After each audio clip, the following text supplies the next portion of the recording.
जय हिंद दोस्तों, वंदे मातरम।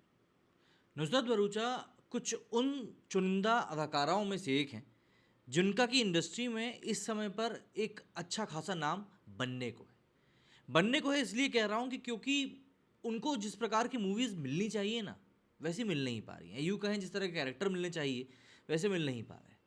अभी जो शुक्रवार गया उस दिन एक मूवी रिलीज़ हुई, अकेली।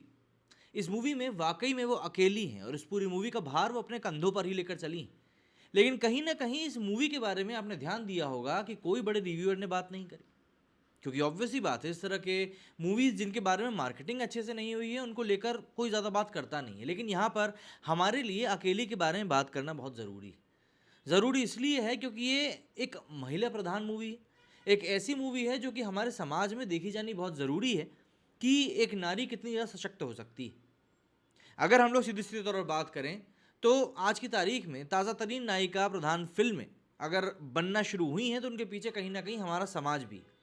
अगर हम बात करें अकेली की, तो इसको लेकर फिल्म अभिनेत्री नुसरत भरूचा का कहना है कि एक हीरोइन होने के नाते उन्होंने और निर्माता निर्देशक ने नायिका प्रधान फिल्म बनाने की हिम्मत तो कर डाली, मगर आज हमारे लिए सफलता बहुत ज़रूरी हो चुकी है।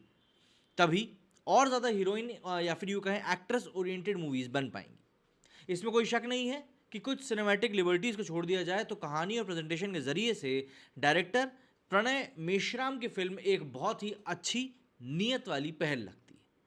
अगर हम लोग बात करें अकेली की कहानी की, तो कहानी की शुरुआत एक बहुत ही भयानक आतंकी हमले के साथ होती है, जहां पंजाब भारत की एक युवा लड़की ज्योति, जिनका एक किरदार नुसरत भरूचा ने निभाया है, खुद को एक लड़ाई वाले इलाके में इराक में फंसा हुआ पाती है। ज्योति ने, अगर हम बैकड्रॉप की कहानी समझें, तो ज्योति एयरपोर्ट पर काम करती थी और एक बूढ़े व्यक्ति की नौकरी को बचाने के चक्कर में उसकी नौकरी चली जाती है। उसके ऊपर काफ़ी सारी जिम्मेदारियां हैं। ज्योति ने घर में इसीलिए अपनी माँ और अपनी अनाथ भांजी, मतलब कि इसके भाई और भाभी की जो बेटी है, उस भाई और भाभी की मृत्यु हो चुकी है। केदारनाथ में उनकी भी डेथ हो चुकी है और क्योंकि उनकी डेड बॉडीज नहीं मिली इसलिए इंश्योरेंस को भी ये लोग क्लेम नहीं कर पाए और वहाँ पर भी एक लड़ाई झगड़ा अलग ही चल रहा है। वहीं इनके भाई ने जो लोन लेकर रखा था बैंक से, वो बैंक वाले भी इसको परेशान कर रहे हैं। तो ऐसे में ज्योति ने घर में माँ और अनाथ भांजी की जिम्मेदारियां और घर के आर्थिक बोझ को उठाने के लिए घर में झूठ बोलकर मोसूल में नौकरी करना गवारा समझा।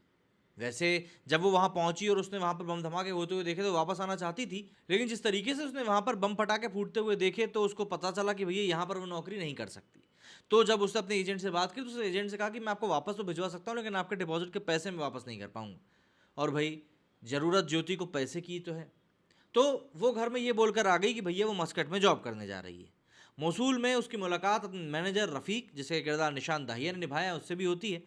मगर वहाँ पहुँचते ही उसके सामने एक विस्फोटकों से बंधी मासूम बच्ची आतंकवाद की बलि चढ़ा दी जाती है और उसके बाद शुरू होता है अकेली ज्योति की आईएसआईएस के संगठन से भिड़ने और उनके चंगुल से भागने की जद्दोजहद।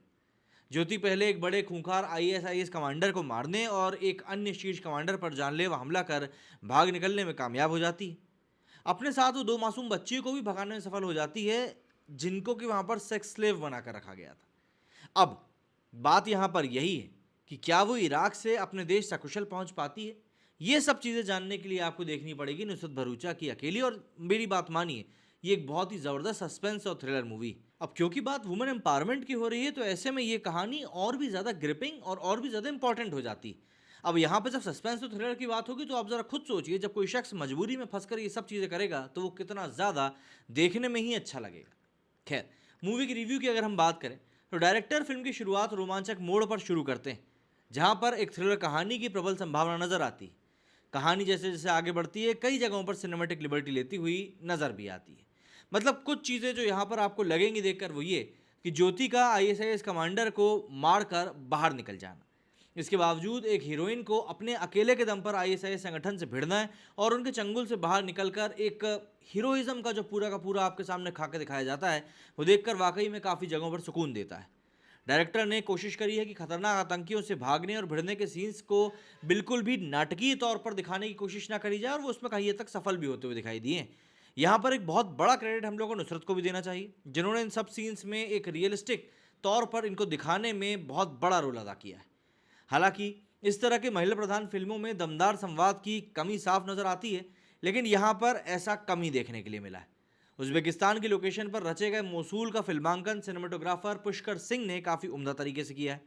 ड्रोन फोटोग्राफी भी काफ़ी ज़्यादा दमदार है। जहां तक एडिटिंग की बात करें तो फिल्म को शायद थोड़ा सा और ज़्यादा फास्ट एडिट किया जा सकता था। फिल्म की लंबाई इससे थोड़ी सी कम हो जाती और जो म्यूजिक पक्ष है उसको और भी ज़्यादा हम लोग दमदार बना सकते थे।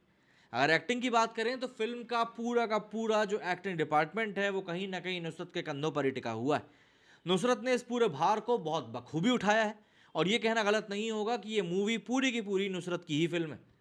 चाहे हम डर की बात करें, चाहे हम इमोशंस की बात करें, चाहे हम डेयरिंग की बात करें, ये तमाम जितने भी एलिमेंट्स होते हैं वो सब बहुत ही स्ट्रांगली इस मूवी में प्रेजेंट हैं और नुसरत ने उन सभी को बहुत अच्छे से जिया भी।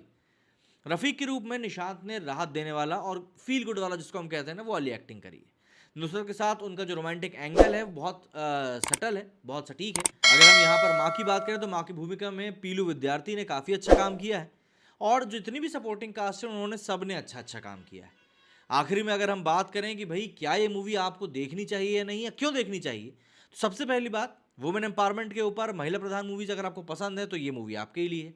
दूसरी बात, अगर आपको अक्षय कुमार की एएलएफ पसंद आई थी तो भैया एक मौका आप नुसरत भरूचा की अकेली को भी दे सकते हैं, ये भी काफ़ी अच्छी मूवी है।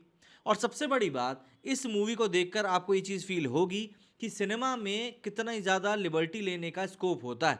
अगर निर्देशक और निर्माता चाहें तो कहानी कितनी अच्छी बनाई जा सकती है। मेरे स्टूडियो फिलहाल इतना ही, जल्दी ही मिलेंगे अगले वीडियो में। जय हिंद, जय भारत।